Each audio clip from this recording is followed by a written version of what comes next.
अस्सलामुअलैकुम जनाब, सजनों, प्यारे बेलियो ते मित्रों, और सुनाओ ठीक हो। अच्छा, अज मैं ब्राह्मण दसा कि OU3 का फॉल्ट क्यों आता है। ठीक है ना जी, 1 मिनट के जनाब फॉल्ट खत्म करने। ठीक है, ए पिछू भी तुम जनाब सैटिंग चेक करा देने कि असी खोलिया है। अच्छा, सब तो पहले असी की करना है, PE दे जाना है। ठीक है, पी उंज तो मतलब है डी भी है, सी भी है, लेकिन असी PE दे जाना है। ठीक है, एस डेटा इंटर नू मंडना है। ठीक है, डेटा इंटर नू मंड लिया। ठीक है, फिर इनू मंडा दे।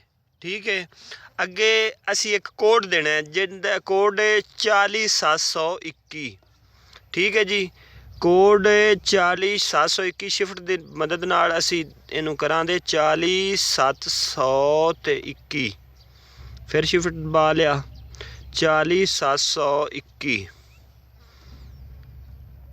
ठीक है जी, ए 40721 कोड है।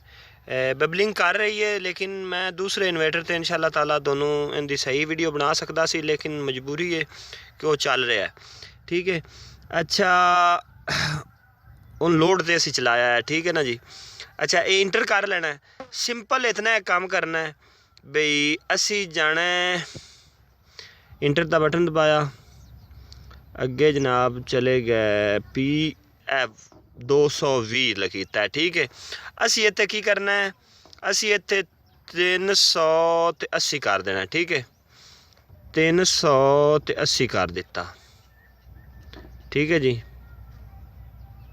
ठीक है, 380 कर दिता। लो जी, ए बैक आ गए, बैक प्रोग्राम तो बैक आ जाना है। ठीक है जी, ए एरर आ रहा है, ए रत्ते बटन मैं दबा रहा तो ए सैट हो गया है। ठीक है ना जी, इतना है काम है सिर्फ और सिर्फ। तो बहुत मेहरबानी, दुआवां याद रखना है।